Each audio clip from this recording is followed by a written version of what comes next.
একটা পর্দাওয়ালা নারী ছোট ছোট বাচ্চা নিয়ে ঘর করে, স্বামী বড় অসুস্থ, সন্তানগুলোর চুলায় খানা নাই, ঘরেও কোনো আয়োজন নাই।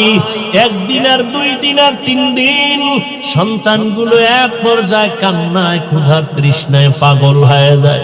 সন্তান মা যতই কষ্ট করুক না কেন, মা সন্তানের কান্না সহ্য করতে পারে না।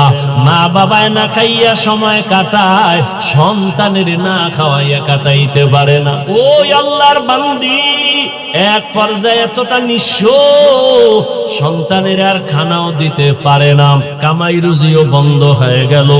এক পর্যায়ে সন্তান মাটিতে গড়াগড়ি খায় আর কান্না করে, খানা কেমনে দিবে? মায়ের কলিজাটা ফেটে যায়, নিজে না খাইয়া মরতে রাজি, বাচ্চার কান্না সহ্য করতে পারি না। আল্লাহর বান্দি নামাজ পড়ে কান্না করে, দোয়া করে, হে আল্লাহ, সন্তানের কান্নার কয়দিন শুনাইবা, একটা রাস্তা তুমি খুলিয়া দাও। আল্লাহর বান্দি এক পর্যায়ে হঠাৎ তার অন্তরের মধ্যে একটা চিন্তা চলে আসলো, আমার বাড়ি থেকে একটু দূরে অন্য গ্রামে এক টাকাওয়ালা বসবাস করে, যদিও লোকটার আখলাক ভালো না, তবে ওখানে যাইয়া আমি নিরুপায় হইয়া বাচ্চার জন্য কিছু টাকা ধার নিয়ে আসি, আমার বাচ্চার খানার আয়োজন করব। আমি যদি পারি কাজ করে আস্তে আস্তে টাকাগুলো আদায় করে দেব। মা পেরেশান হইয়া চিন্তা করে ওই বড় লোকের বাড়ি চলে গেল। ওই বড় লোক টাকাওয়ালা ঠিক, কিন্তু চরিত্র বড় খারাপ। এই পর্দাওয়ালা আল্লাহর বান্দি বড় লোকের বাড়ি দাঁড়াইয়া ডাক দিয়া কয়, ও পর্দাওয়ালা নারী, আমার দরজায় কেন আসছো? আল্লাহর বান্দি চোখের পানি ছেড়ে কাঁদে আর ডাক দিয়া কয়, সাহেব বেয়াদবি মাফ করবেন, আমি বড় অসহায় গরিব, বাচ্চাগুলো কান্না ক্ষুধার তৃষ্ণায় চোখের পানি ছেড়ে কান্না করে, একবেলা খানা দিতে পারি না, মা হইয়া কান্নাও সহ্য করতে পারি না। ও ভাই, যদি একটু আপনি দয়া করতেন, আমাকে কিছু টাকা ধার দিবেন, আমি আপনার টাকা আস্তে আস্তে দিয়া দিব, কামাই রুজি করিয়া। আল্লাহর বান্দা ওই যুবক ডাক দিয়া কয়, টাকা দিব, তবে আমাকে টাকা ফেরত দেওয়া লাগবে না, তবে আমার একটা শর্ত যদি মানিয়া নাও, আমি টাকার বান্ডেল দিয়ে দিব। বলে কি শর্ত? বলে তুমি যদি আমার থেকে টাকা নাও, 1 রাতের জন্য তোমার দেহ আমাকে দিবা ব্যবহারের জন্য ফ্রি। মহিলা চিন্তায় পড়ে গেল, সন্তানের কান্না সহ্য করা যায় না, কাপড়ের আঁচল দিয়া চোখের পানি মুছে কি করবো, সন্তানের কয়দিন আর না খাওয়া রাখবো। চিন্তা ভাবনা করিয়া আল্লাহর উপরে ভরসা করিয়া বলে, আমাকে টাকা দাও, আর তুমি যদি চাও আমার দেহটা তুমি উপভোগ করবা, আমি রাজি হয়ে গেলাম। কিন্তু মনে মনে কাঁদে, হে মালিক, তুমি কুদরতের দ্বারা ইজ্জতের হেফাজত করিও। ওই আল্লাহর গোলাম আখলাক চরিত্র নষ্টওয়ালা টাকার মালিক এই কথা শুনিয়া বড় খুশি, টাকার বান্ডিলটা হাতের মধ্যে দিয়া বলে, চলো। তার অন্দর মহলের মধ্যে ঢুকাইয়া একটা রুমের মধ্যে নিয়ে বসাইয়া টাকার বান্ডিল পাশে রাইখা দরওয়াজা জানালা বন্ধ করে দিল। এরে নবীর উম্মত, ওই মহিলার গায়ে এখনো হাত লাগায় নাই, টাচ করে নাই, কিন্তু ওই গুনাহগার বান্দা দেখে মহিলা বসে বসে হাউ মাউ করে কান্না করে আর চোখের পানি মুছে। এবার ডাক দিয়া কয়, রে বোন, তুমি কেন কান্না করো? আমি তো তোমারে টাচ করি নাই, তোমার টাকাও তো আমি নিয়ে যাই নাই, তুমি আবার কেন এই রুমের মধ্যে বসে কান্না করো? আল্লাহর বান্দি চোখের পানি ছেড়ে কয়, ভাই, আমার এই জীবন আমার বাবা বড় কষ্টের জীবন দিয়ে আমাকে বড় বানাইছেন, আমার জীবনে একটা চরিত্রের কলঙ্কের দাগ নাই। আজ আমি সন্তানের খানার জন্য নিরুপায়, আমি সন্তানের মায়া সহ্য করতে পারি না। একটা মা সন্তানের দূরে রেখে যত ভালো খানা ঘরে তৈরি হয় মা কখনো মুখে দেয় না, সন্তানের চিন্তায় বড় ব্যস্ত।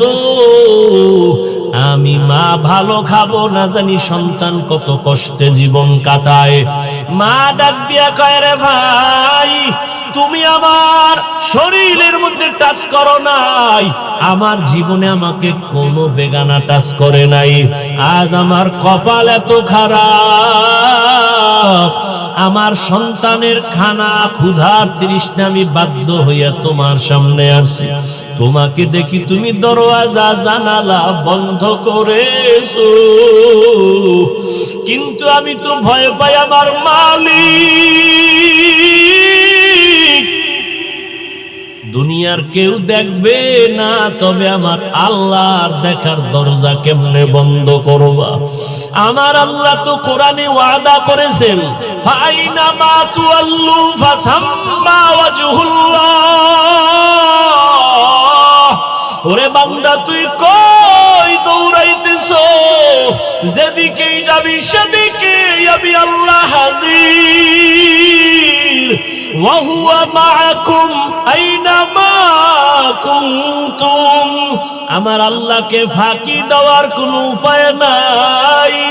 ওরে আজ আমার জীবনে কেউ আমার শরীর টাচ করে নাই, গুনার আসর লাগে নাই। আজ আমার কপাল কেন এত খারাপ? সন্তানের অভাবে পড়িয়া আজ আমি একটা জিনার জন্য রুমের মধ্যে আটকায়া গেলাম। আমার মাওলা কি আমার ইজ্জত রক্ষা করবেন না? মহিলার কান্না এত বিভোর, রহমতের নবী হাদিসে ঘটনা উল্লেখ করেছেন। ওই মহিলার কান্না ওই বড় জিনাকারের অন্তরের মধ্যে দাগ কেটে গেল। ওই জিনাকার একটা চিৎকার দিয়া কয়, ও আল্লাহর বান্দি, তোমার জীবনে কেউ টাচ করে নাই, এমন জায়গায় তুমি আছো এখনো আমি টাচ করি নাই, মাত্র আমি একা। তোমার শরীরে একজন ব্যক্তি টাচ করার জন্য রুমে ঢুকাইলাম। একজনের কারণেই যদি তুমি আল্লাহর আযাবের ভয় পাও, তো আমি বান্দা তো জীবনে একটা না দুইটা না কত শত শত জিনা করেছি। আমার এই চোখ দিয়া কত জিনা করেছি, জবান দিয়া জিনা করেছি। মনে হয় যেন আমার পশমের গোড়ায় গোড়ায় গুনার আগুন লাগানো। এই জীবনে কত অন্যায়, কত অন্যায়, এই জীবনে কত বেগানার সাথে কথা বলেছি। আমি একজন আর দুইজন না কত শত গুনাহ করেছি, জিনার শিকার করেছি। ওরে তুমি যদি এক জায়গায় আইসা এখনই কান্না করো আল্লাহর ভয়, আমার তো গলায় রশি লাগাইয়া কান্না করা দরকার। ও আমার কলিজার যুবক, ওরে ওই আল্লাহর বান্দি যদি এত ভয় কান্না করে, আর ওই যুবক যদি তওবার জন্য তৈরি হইয়া যায়, ওর এই যুবক কান্না কইরা বলে, ও বোন টাকার বান্ডিল নিয়ে যাও, আর আমাকে দেওয়া লাগবে না, আমি তোমার শরীরে আর কাজ করব না, তুমি তোমার চরিত্র সতীত্ব নিয়ে তুমি যাও, সন্তানের মুখে গিয়া খানা দাও, আমি আর তোমার শরীরে হাত লাগাবো না। তবে তোমার মনে হইল তুমি আল্লাহর পেয়ারা বান্দি, আমার মনে হইল তুমি বড় আবেদা, বড় সালেহা, বড় ইবাদত করনেওয়ালা, তুমি বোধহয় তাহাজ্জুদ পড়ো বলে হা, তুমি বোধহয় পর্দা করো বলে হা, কয় আমি গুনাহগারের জন্য একটু দোয়া করিও।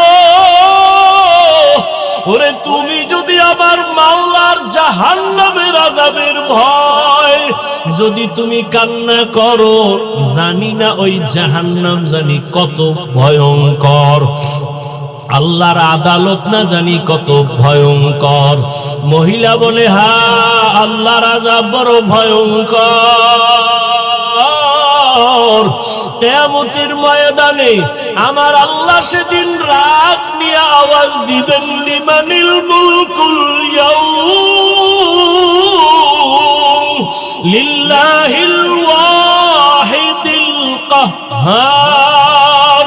আল্লাহ পাকের কুদরতি রাগের আওয়াজে হাসরের ময়দানটা থরথর করে কেঁপে উঠবে। ওরে গুনাহগারেরা পাগলের মতো চিল্লাইবে। নবী বলেন সব নবীরা পর্যন্ত বেকারার হয়ে যাবে। আল্লাহ পাক আবার আওয়াজ দিবেন, ওয়ামতাজুল ইয়াউমা আইয়ুহাল মুজরিমুন। ও জিনাকারেরা, ও বেনামাজিরা, ও গুনাহগারেরা, আজকে আমি আল্লাহ আমার গোলামদের ডান হাতে আমলনামা দিয়া জান্নাতে পাঠাইয়া দিব। তোমরা যারা গুনাহগার, নেককারদের থেকে আলাদা হও। গুনাহগারেরা নেককারদের থেকে আলাদা হইতে চাইবে না। তখন আমার আল্লাহ আরো রাগ হইয়া এমন ভাবে কুদরতি একটা বাঁচুনি দিবে, গুনাহগারেরা জাহান্নামে চিটার মতো উড়িয়া উড়িয়া গিয়া জাহান্নামের দরজায় গিয়া দাঁড়াবে। আমার আল্লাহ আওয়াজ দিবে, রে ফেরেশতা, নেককার দেখে ডাইন দিকে লাইনে দাঁড় করাও। আমি ডান হাতে আমলনামা দিব। আমলনামা দেওয়ার পর ডান হাতের আমলনামা যারা পাবে, এরা হাসতে হাসতে জান্নাতের মেহমানখানায় চলে যাবে। আর আল্লাহ যাদের বাম হাতে আমলনামা দিবেন, ওই আল্লাহ এমন রাগ করে বলবে, ও ফেরেশতা, এই বেনামাজি নাফরমান আমি আল্লাহর দেওয়া নিয়ামত কম ভোগ করে নাই। আমার দেওয়া পানি, আমার দেওয়া চাঁদের আলো, সূর্যের আলো, আমার দেওয়া সব নিয়ামত। ওরে আমি আল্লাহ ওরে ঘুমের থেকে না উঠাইলে কোনোদিন সজাগ হতে পারতো না। এই বান্দা আমার নিয়ামত পাওয়ার পর আমার দেওয়া চক্ষু দিয়া বেগানার দিকে তাকাইছে। আমার দেওয়া জবাল দিয়ে আমি আল্লাহর ডাকি নাই। বেগানার সাথে ঘন্টার পরে ঘন্টা গুনাহের কথা বলছে। ও ফেরেশতা, ওরে বাম হাতে আমলনামা আমি সোজা দিব না, এই গুনাহগারের বুকের মাঝে ছিদ্র করিয়া ফেলো। বুকের মাঝে ছিদ্র করিয়া বাম হাত বুকের মাঝে ঢুকাইয়া পিঠের থেকে বের করো। ফেরেশতারা আল্লাহর হুকুম পাওয়া মাত্র বুকের মাঝে ছিদ্র বানাইয়া বাম হাতটা ঢুকাইয়া পেছন দিকে বের করে ফেলবে। আমার আল্লাহ কোরআনে বলেন, আমি আল্লাহ তখন পিঠের দিকের হাতে আমলনামা দিয়া আমি আল্লাহ বলবো, ইকরা কিতাবাকা কাফা বিনাফসিকাল ইয়াউমা আলাইকা হাসিবা। ও বান্দা বান্দি, জীবনে যত অন্যায় করছো হিসাব নামায় আমলনামায় লেখা, নিজের হিসাব নিজে মিলাও। ফেরেশতারা বলবেন, হে মালিক, তোমার বান্দার হাত পেছনে, আমলনামা পেছনে, চেহারাটা সামনে, চোখ দুইটার সামনে পড়বে কিভাবে? আল্লাহ আবার রাগান্বিত হইয়া বলবে, ফেরেশতা, এই গুনাহগার নাফরমানের ঘাড় ধরিয়া মোচড় দিয়া পেছন দিকে ফিরাইয়া দাও। ফেরেশতারা আল্লাহর হুকুম পাইয়া মোচড় দিয়া পেছন দিকে ফিরাইয়া এরপরে বলবে, দেখ জাহান্নামের আযাব কেমন। ওই আল্লাহর বান্দি কান্না করে, ওই বান্দির আল্লাহর আযাবের ভয় ওই জাহান্নামী যুবকের অন্তর হেদায়েতের আলো জ্বালায় দিল।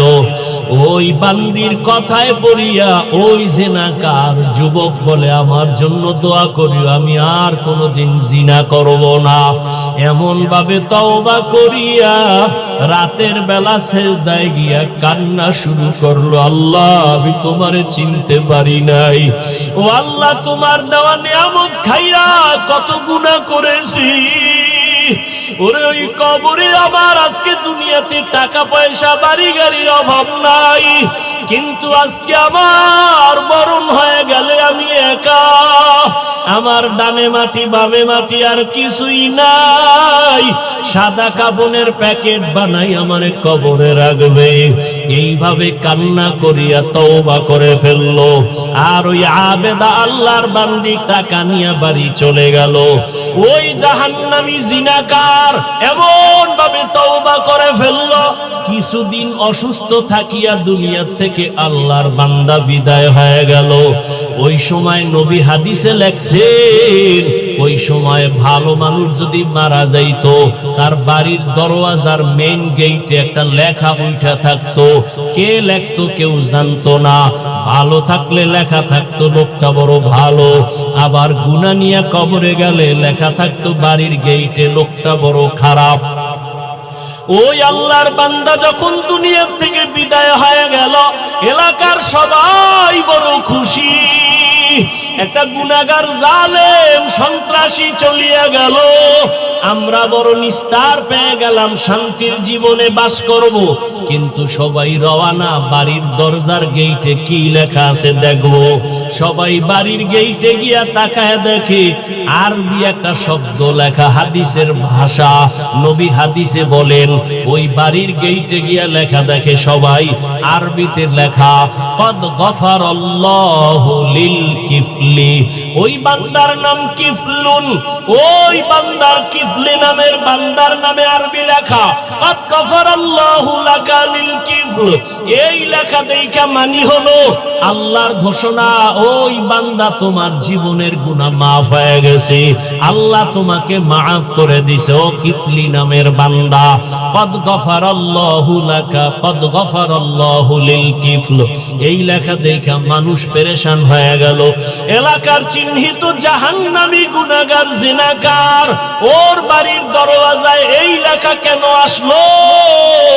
সবাই আশ্চর্য হয়ে গেল, আল্লাহ নাকি তাকে মাফ করে দিয়েছেন। সবাই তদন্ত শুরু করলো, ব্যাপারটা কি? খুঁজতে খুঁজতে খুঁজতে খুঁজতে পাইল ওই আবেদা মহিলার ঘটনা।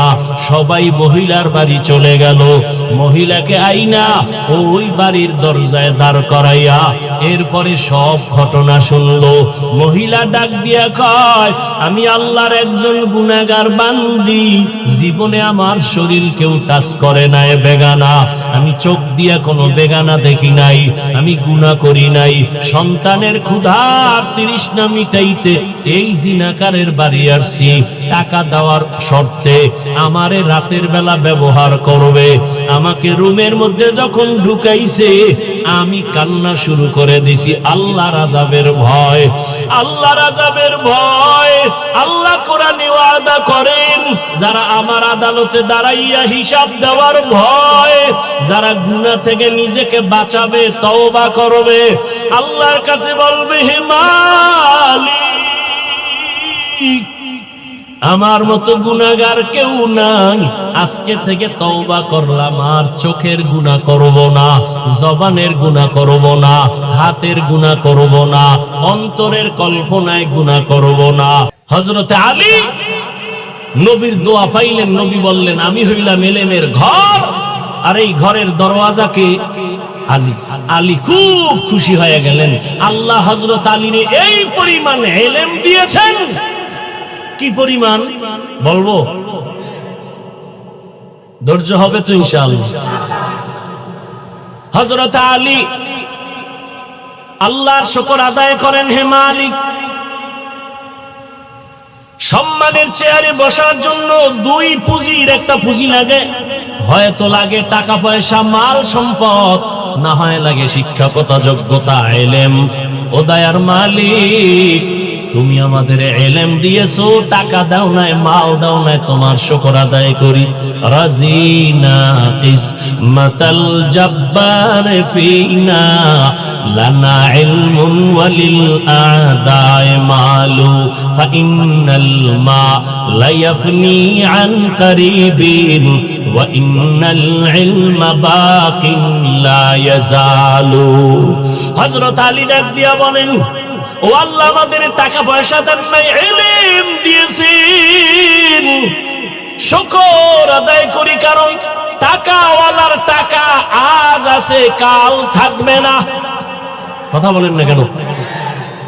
দেখছেন না কই বিল্ডিং ওয়ালা রাখা সুন্দরবনে ঘুমায়, দুদক নোটিশ দিছে এত টাকা পাইছো, হিসাব দে, ঘুম হারাম। তুই 10 তলা বিল্ডিং এর বাহাদুরি করে লাভ কি যদি কপালে ঘুম না থাকে?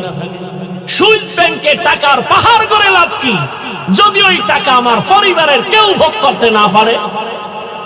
নাম বলবো না, যাদের টাকায় বাংলাদেশটা তাজা হয়, এইরকম টাকাওয়ালা 6-7টা ভাই, কিন্তু কপাল বড় খারাপ। যাদের টাকায় বাংলাদেশ তাজা হয়, সরকার পর্যন্ত চলে, এদের মা কয়েকদিন আগে মারা গেছে, কপাল খারাপ। এত টাকা এত ক্ষমতা, কিন্তু মায়ের জানাজায় সুযোগ থাকছিল, তারপরও যায় নাই, ধরা খাওয়ার ভয়ে। এর নাম কি? কপাল, কপাল, কপাল, কপাল। এর নাম কি? কপাল। এই টাকা পয়সা দিয়ে কি লাভ হবে রে বাবা? ও যুবক, এজন্য হযরত আলী বলেন, আমরা ইলম পেয়েছি, টাকা পাই নাই, দুঃখ নাই। কেন? টাকাওয়ালার টাকা আজ আছে কাল থাকবে না।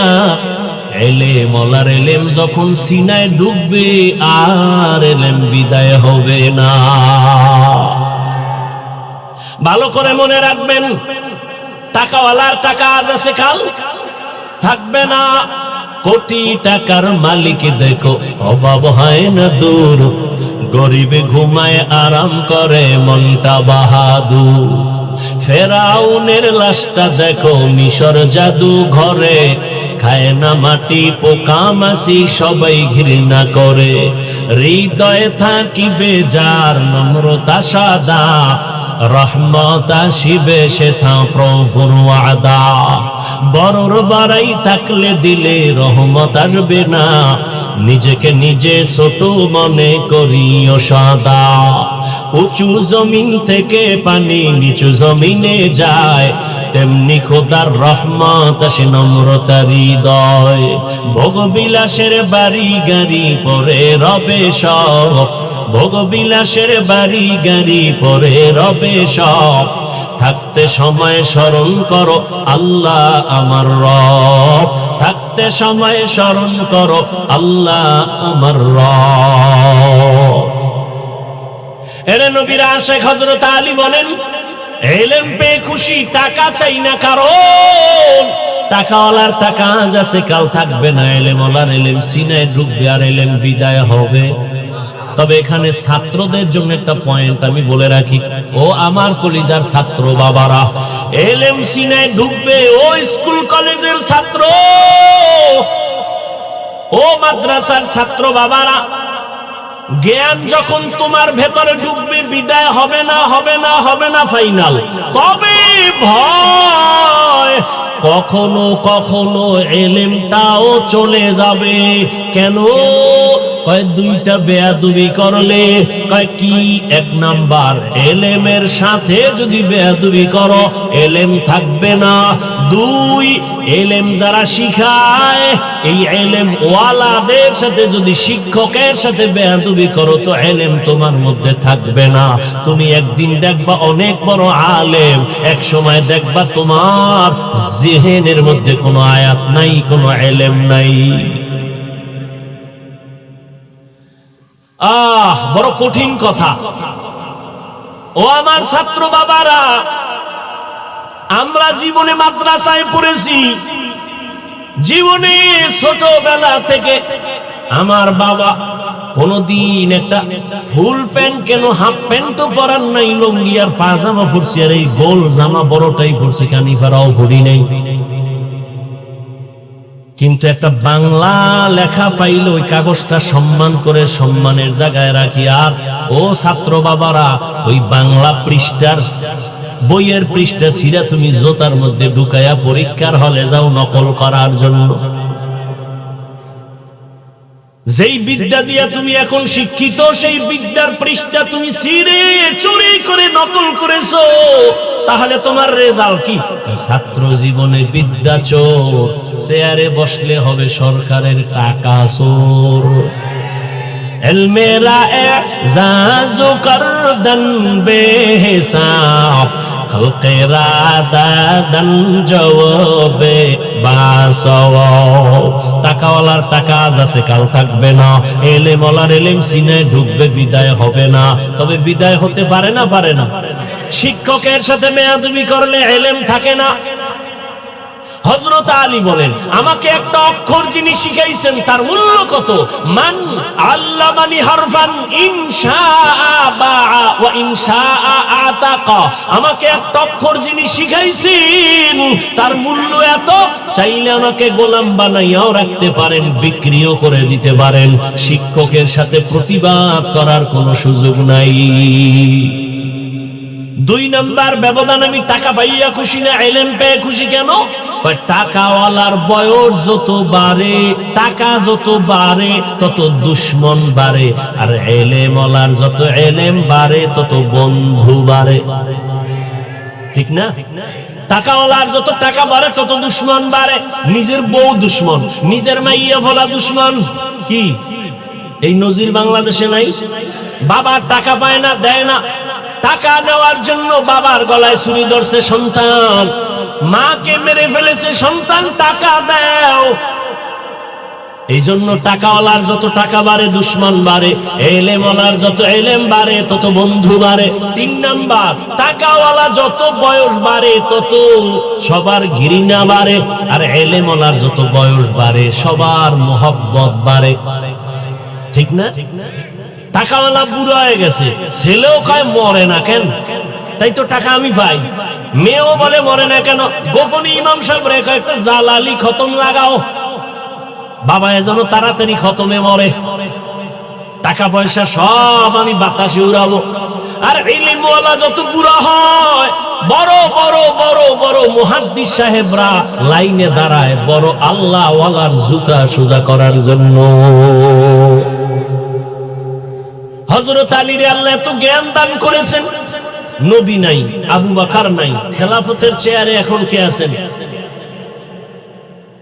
ওমর।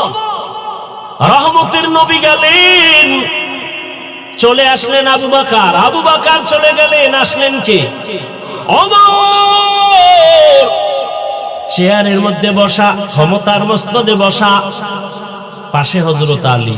হঠাৎ একদিনের ঘটনা, সামনে আদালতে একজন মহিলা আইসা দাঁড়ায় গেল, ডাক দিয়া কয়, খলিফাতুল মুসলিমিন।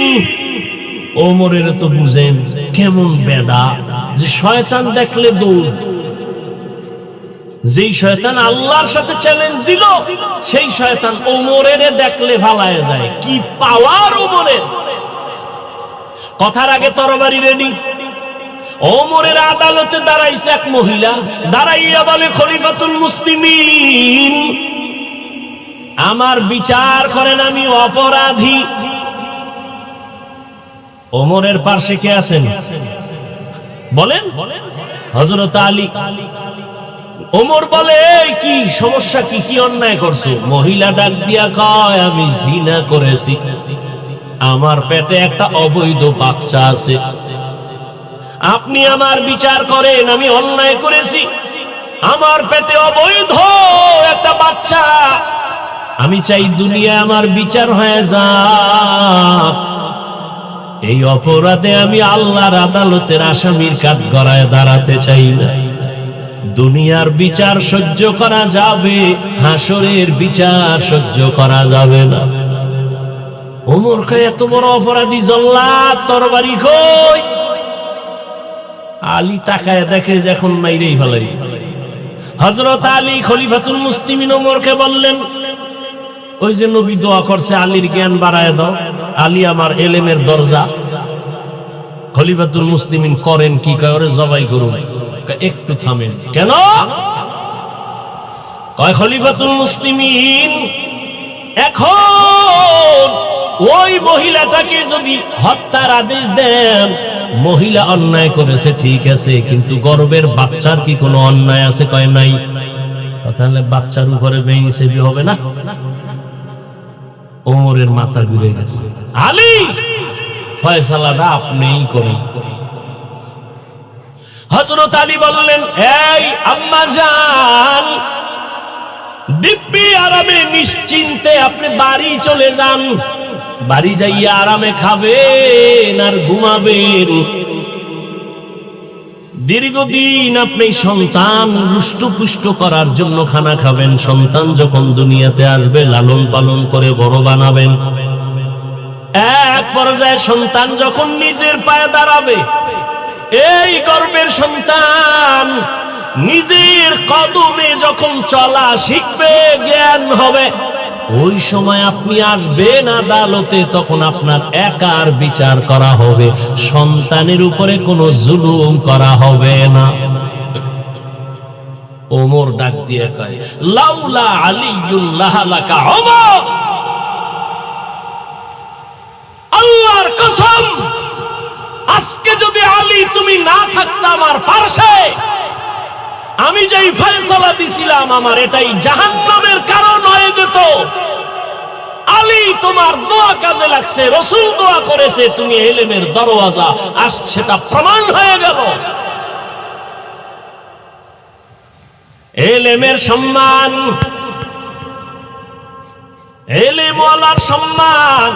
আলীপুর বাজারে বিল্ডিং এর অভাব নাই, কিন্তু আল্লাহর কসম একটা বিল্ডিং এর ওই পরিমাণ দাম নাই কোরআনওয়ালা টিনের ঘরের যেই দাম। কোরআনের কারণে এত দাম, ঠিক এই মজলিসটারও কোরআনের বরকতে এই দাম। ঠিক ওই কোরআনের ইলমের কারণে আল্লাহ আমাকেও সে সম্মান দিয়েছেন, একমাত্র কোরআনের কারণে, টাকার কারণে না, ক্ষমতার কারণে না, একমাত্র আল্লাহর দেওয়া কোরআনের ইলমের বরকত। বাচ্চা হারুন রশিদ প্রশ্ন করলো, আমি জাহান্নামী নাকি জান্নাতি, জবাব দাও। 9 বছরের বালক দাঁড়ায় গেল, সিংহাসনে বসলো। আল্লাহ তাআলা তাকেও ইলমের ভান্ডার খুলে দিয়েছেন। বড় বড় আলেমরা তাকায় আছে, 9 বছরের বালক আবার কি বলবে? মাওলায় ক্ষমতা দিলে হয় না, হয় না। ইলমেরা এজাজু করদন বেহিসাব, খালকেরা দাদন জওয়াবে বাসাও। বাচ্চা হারুন রশিদ একদিকে রাষ্ট্র চালায়, অন্যদিকে বাচ্চা হারুন রশিদ একজন বড় বুজুর্গ। জানা থাকলে বলেন, হারুন রশিদের বউয়ের নাম কি? জুবায়েদা খাতুন। কে সেই জুবায়েদা? মক্কায় যাবেন, এখনো সেই জুবায়েদার নামে বিশাল বড় পানির ড্রেন আছে, নাম হলো নহরে জুবায়েদা। এই ক্ষেত্রে আমি পর্দার আড়ালের আম্মা জান ও বোনদেরকে বলি, ও পর্দার আড়ালের আম্মা জানেরা, বোনেরা, এত বড় ক্ষমতাওয়ালা বাচ্চা হারুন রশিদ, কিন্তু তার স্ত্রীর কত পাওয়ার।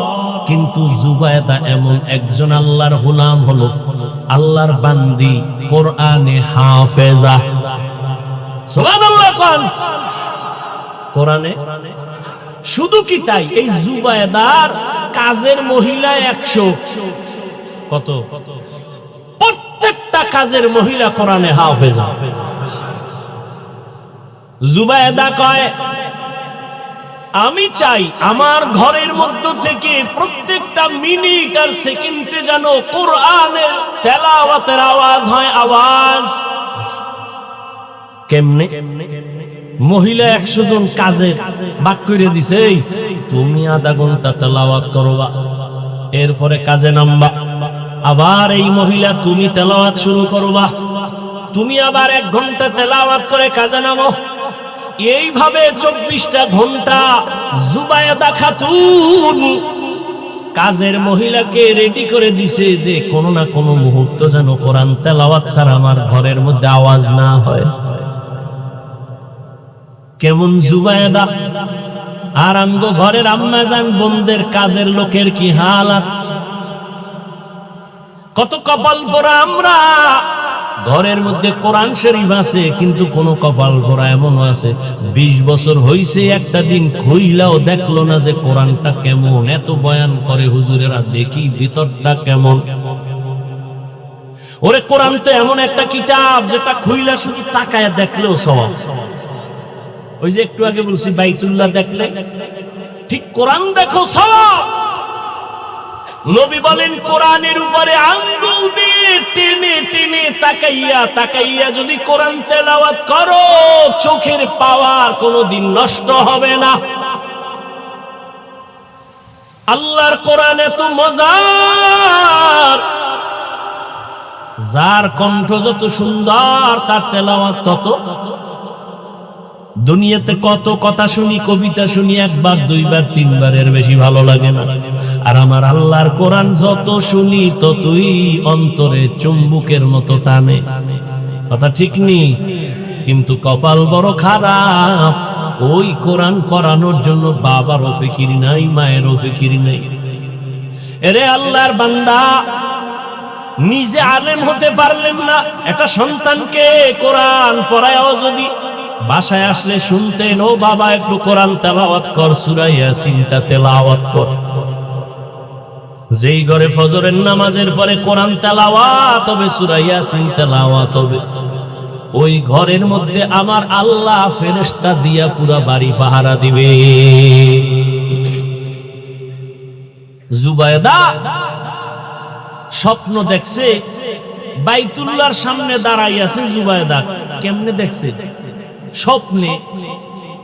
খুব খেয়াল করেন, জুবায়েদা খাতুন স্বপ্নে দেখে বাইতুল্লাহর সামনে দাঁড়ানো, আর সারা দেশের মানুষ আইসা জুবায়েদার সাথে অপকর্ম করে, জেনা করে। দেখ খারাপ না ভালো? খারাপ দেখছে, তাই তো? স্বপ্নের ব্যাখ্যাকারী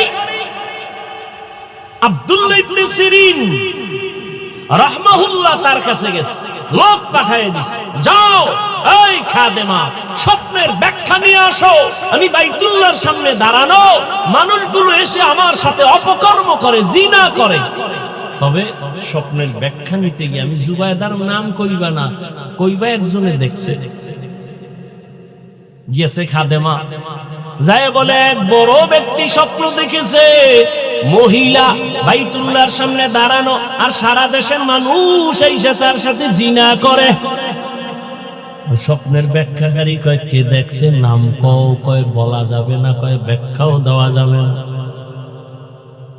কারণ ব্যক্তি হিসাবে স্বপ্নের ব্যাখ্যা হবে ব্যক্তি বুঝা স্বপ্নের ব্যাখ্যা। একজনের স্বপ্ন দেখছে যে নবীজি সামনে পিছনে আর হে সামনে ইমাম হয়ে আছে। এটা তো শরীয়তে হারাম। রাসূলের সামনে ইমামতি করা কি হারাম? হে তো খুশি, রাসূল আমার পিছে নামাজ পড়ে আর আমি ইমাম, খুশি কি? ছেলে কয়, হুজুর স্বপ্নের ব্যাখ্যা তো আর সবাই পারে না। সুলাইমান নবীরে আল্লাহ দিছিলেন, ইউসুফ নবীরে স্বপ্নের ব্যাখ্যার ইলম দিছিলেন, এটা আলাদা ফান, আলাদা ইলম। ছেলে যে আমার আব্বু স্বপ্ন দেখছে একজন ব্যাখ্যাকারীর কাছে, কি কয় নবী পিছে মুক্তাদি আর আমার আব্বাই কি? কথা কয় না, খুশি কি? স্বপ্নের ব্যাখ্যাকারী কয় তাড়াতাড়ি কাফনের কাপড় কি, তোর বাপে লাশ হয়ে গেছে, তোর বাপে লাশ। কারণ রাসূলের ইমামতির সামনে কেউ থাকলে সেটা লাশ থাকতে পারে, জিন্দা কেউ থাকতে পারে না। তুই তো তোর বাহিরে ইমামতি দাও না, লাশ দেখছো, তাড়াতাড়ি কাফন কিন। তাই হয়ে গেছে। রাসূলের সামনে যায় কে? লাশ। এছাড়া যাওয়ার জিন দেখার অধিকার। বাইতুল মুকাদ্দাসে মেরাজের রাতে রাসূল হাজির, সব নবীরাও সেখানে হাজির। আদম নবী কয়, আজকের ইমামতি আমি করলে তো আমার জীবন ধন্য। সবাই চায় করবে, আল্লাহ কয় আমার রাসূলের সামনে কারো ইমামতি চলবে না, রাসূলকে সামনে আগায়া দাও। সেদিন থেকে রাসূল শুধু ইমাম না, ইমামুল মুরসালিন। এবার কয় নাম কয় নাম কওয়া যাবে না বলে স্বপ্নের ব্যাখ্যা দেওয়া যাবে না। খাদেমা আবার দৌড় গিয়া কয়, ও রানী জুবায়েদা খাতুন, নাম না বললে স্বপ্নের ব্যাখ্যা দিবে না। কয় যাও নাম গিয়া বলো। এবার নাম কইছে জুবায়েদা। কপাল খুললে গেছে। জুবায়েদা দেখছে, কয় হ্যাঁ। জুবায়েদারে গিয়া জানাইও, জুবায়েদা মক্কায় এমন কিছু কাজ করবে মানুষের উপকারে, আর সারা দুনিয়ার মানুষ জুবায়েদার উপকার গ্রহণ করবে। এই জুবায়েদা স্বামী সরকার, দেশের দায়িত্ব, 1 টাকাও সরকারি খরচ না করে জুবায়েদা নিজের টাকা ব্যয় করে মক্কা নগরীতে পানি পায় না মানুষ, পাইপ নাই, কেমনে পানি নিবে? নহর কেটে, ড্রেন কেটে নহরে জুবায়েদা নামের পানির নহর করলো। এখনো সেই নহর, দেওয়াল করা নহরে জুবায়েদা পানির ড্রেন, এখনো সেই দেওয়াল আছে। সারা দুনিয়াবাসী উপকার পাইছে না পায় না? দেখছেন স্বপ্ন দেখছে কি, ব্যাখ্যা কি? আর এই স্বপ্ন দেখছে, ব্যাখ্যা হবে না কেন? যেই জুবায়েদা নিজে কোরআনে হাফেজা, 100 কাজের নারী হাফেজা, 24 ঘন্টা জুবায়েদা খাতুনের ঘরে কোরআনের তেলাওয়াত। আর আমগো ঘরে, ও বাবারা, আপনিও সারা রাত মোবাইলের হক আদায় করেন। কয় হ্যাঁ, কিয়ামতের দিন যদি এই উসিলায় মাওলায় মাফ করে। বউয়ের হক আদায় করতে পারি না, মাইয়ার হক পারি না, ছেলের হক পারি না, মোবাইলের হক আদায় করতে কোনো টেনশন নাই। সেদিন এক চোরা আমার কান্দে হাত দিয়ে একটা ছবি তুলতে আইছে। কয় হুজুর, একটা সেলফি যদি আল্লাহ উসিলায় মাফ করে। পাগল ছবি তোলার জন্য সরকারি প্রয়োজন ছাড়া, মদিনার অর্ডার ছাড়া ভিন্ন কোনো কারণে ছবি তোলা 1000 কোটি বার হারাম, কবিরা গুনাহ। বাথরুমটা বাইরে হইছি, দেই হ্যাঁ একজনে হারাই দিছে। আমি কি, তুই ভিতরে আইলি না কেন? তোর এত শখ ছবি তোলা। মরার সময় মোবাইলটা কাফনের ভিতরে নিবি, কবরে যখন ফেরেশতা আইবে বলবি আগে সেলফি, পরে প্রশ্ন। মোবাইল লইয়া মা, ঘরে ঘরে ঘরে ঘরে এই মোবাইলে সারা রাত কবিরা গুনাহ, কবিরা গুনাহ। স্বামী আর স্ত্রীর মধ্যে দূরত্ব কেমনে যে বুঝাই রে যুবক? এই মোবাইল কথা কয় না। স্বামী আর স্ত্রীর মাঝে দ্বন্দ্ব, এই মোবাইল। মা বাবা সন্তানের মাঝে দূরত্ব, এই মোবাইল। ছাত্র শিক্ষকের মাঝে দূরত্ব, মোবাইল। মা ছাড়তে রাজি, মোবাইল ছাড়তে রাজি না। ভাই ছাড়বে, বাপ ছাড়বে, টাকা ছাড়বে, বাড়ি ছাড়বে, মোবাইল ছাড়বে না। এই জন্য আল্লাহর কাছে বারবার দোয়া করি, হে আল্লাহ, মোবাইলের গুনাহ থেকে তুমি আমাদের পরিত্রাণ দান করো। আমি যে ফেসবুক চালাই না, কি হয়েছে? এই পুরুষে আমরা শুনছি ছোটবেলা, পুরুষ জিদ করলে বাদশা হয়, বাদশা। মহিলাকে আর কর দরকার নেই। পুরুষে জিদ করলে, রাগ করলে কি হয়, আর মহিলারা কি হয় ওটা আর দরকার নাই। কয় তো জিদ করতে পারো না যে জীবনে মোবাইলে আর চালাবো না, ফেসবুক দেখবো না, বেগানা নারী দেখি কি হয়। আল্লাহ এই মোবাইলের গুনাহ থেকে আমাদেরকে হেফাজত করে। অনেক কষ্ট হইতেছে, আরে ভাই আমার তো হইতেছে, তারপর আপনাদের দোয়ার জন্য চালাচ্ছি। পৃথিবীতে কথা বলার মতো কষ্টের কোনো আর কাজ নাই।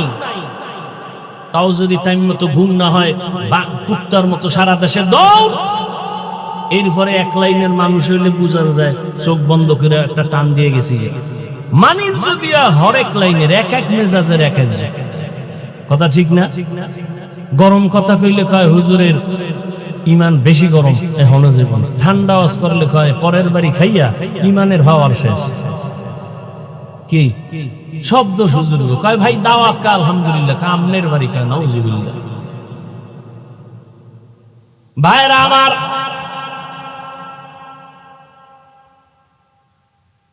জুবাইদা খাতুনের এই কোরআনের বরকত, এইবার 9 বছরের বালক মনে আছে, সিংহাসনের মধ্যে বসে আছেন। এবার বাচ্চা ডাক দিয়া কয়, ও বাচ্চা হারুন রশিদ। আবার বলেন, হারুন রশিদ তো এমন জ্ঞানী, রাস্তা দিয়া যাইতেছে, দেখে এক বুড়া, এই বুড়ারা ঘুমাইতেছে।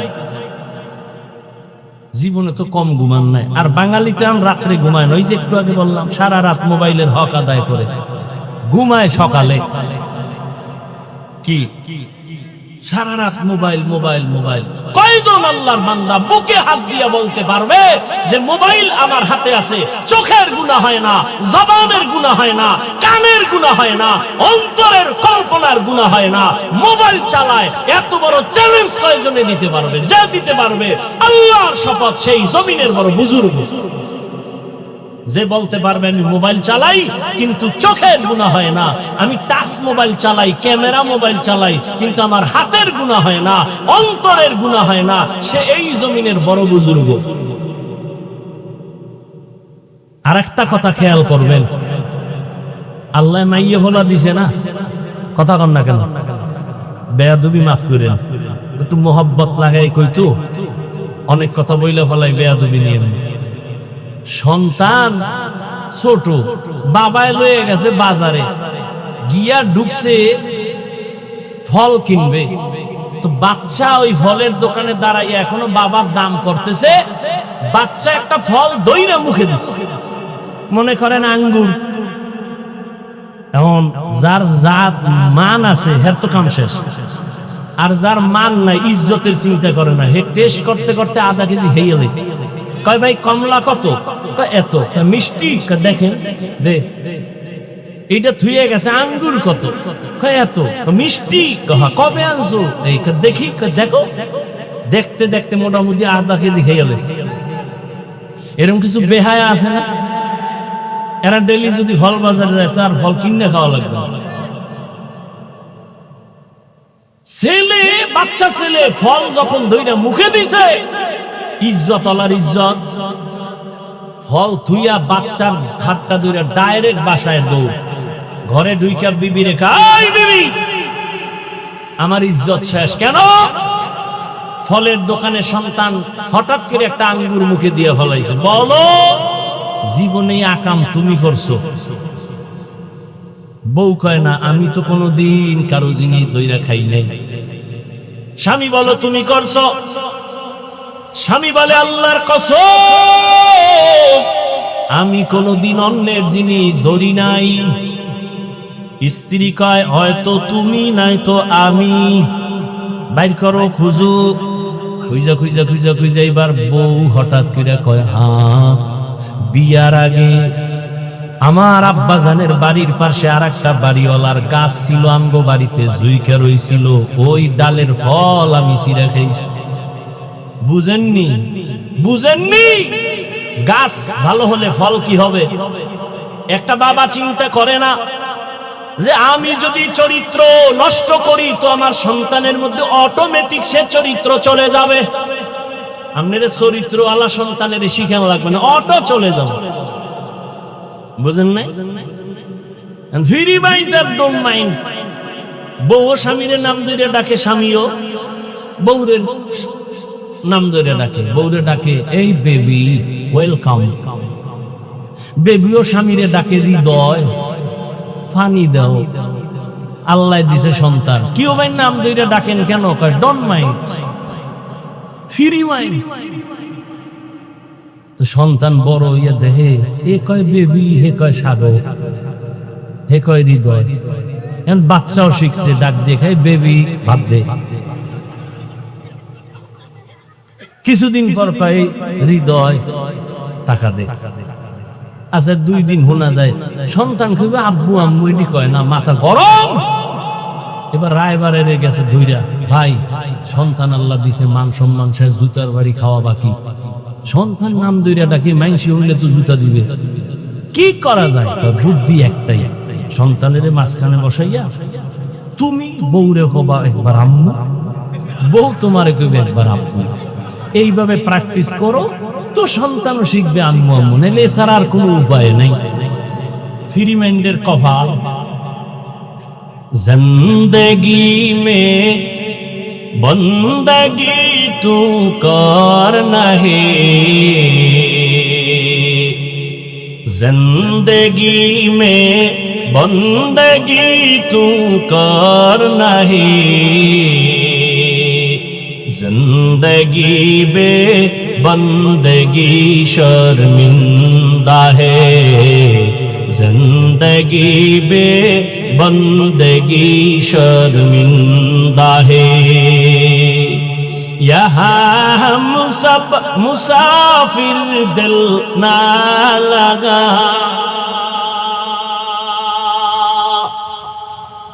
यहाँ हम सब मुसाफिर दिल ना लगा,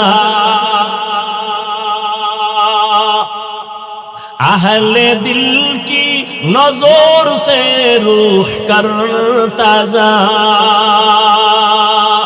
शाह दौलत सब फकीर घर नेक ने है, शाह दौलत सब फकीर घर नेक ने है, जिंदगी में बंदगी तू करना है,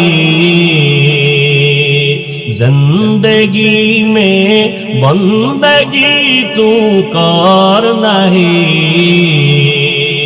जिंदगी पे बंदगी शर्मिंदा है, जिंदगी पे बंदगी शर्मिंदा है। এরে নবীর উম্মত, 9 বছরের বালক ডাক দিয়া বলেন, ও বাদশাহ প্রশ্নটা কি আবার করেন? বলে, আমি জান্নাতি নাকি জাহান্নামী বলো। 9 বছরের বালক ডাক দিয়া কয়, বাদশাহ জাহাপনা, আপনার জীবনে এমন কোন ঘটনা ঘটছে কিনা? বলে, কি? কয়, আপনি চাইলেই গোপনে গুনাহ করতে পারতেন, জেনা করতে পারতেন, কিন্তু আল্লাহর ভয় করেন নাই। বাদশাহ হারুন রশিদ বলে, আল্লাহর কসম, এইরকম একদিন আর দুদিন না, অনেক অবস্থা হয়েছিল। আমি চাইলেই গুনাহ করতে পারতাম, চাইলেই জিনা করতে পারতাম, কিন্তু আল্লাহর ভয়, আমি কোনো বাধা ছাড়া আমি সুযোগ পাইয়াও গুনাহ করি নাই। আল্লাহর আযাবের ভয় আমি ফিরে গেছি। 9 বছরের বালক ডাক দিয়া কয়, আল্লাহর কসম, নিশ্চিত আপনি জান্নাতি। অন্য উলামায়ে কেরামের মাথা গরম হয়ে গেল। এই 9 বছরের বালক, আমরা সবাই ফতোয়া দিলাম, বাদশাকে কোনোদিন কোন বাদশা কেন কোন মানুষকে জান্নাতি বলা যাবে না, জাহান্নামী বলার উপায় নাই। তুমি বলেছো বাদশা হারুন রশিদ জান্নাতি, দলিল। বাচ্চা কয়, এত টেনশন কেন? আমি আল্লাহর কোরআনের আয়াত দিয়া দলিল দিব। বলে দাও। 9 বছরের বালক, আমি যে আয়াত দিয়ে আজকে বয়ান শুরু করেছি, আয়াতটা তেলাওয়াত করে শুনাইলেন। ওয়া আম্মা মান খাফা মাকামা রাব্বিহি ওয়া নাহান নাফসা আনিল হাওয়া ফাইন্নাল জান্নাতা হিয়াল মাওয়া। ডাক দিয়া কয়, আল্লাহর কসম, আল্লাহ এই আয়াতের মধ্যে ওয়াদা করেছেন, যারা আল্লাহর আদালতে দাঁড়াইয়া হিসাব দেওয়ার ভয় নিজেকে গুনাহ থেকে ফিরাইয়া রাখবে, আল্লাহ ওয়াদা করেছেন তার ঠিকানা জান্নাতুল মাওয়া।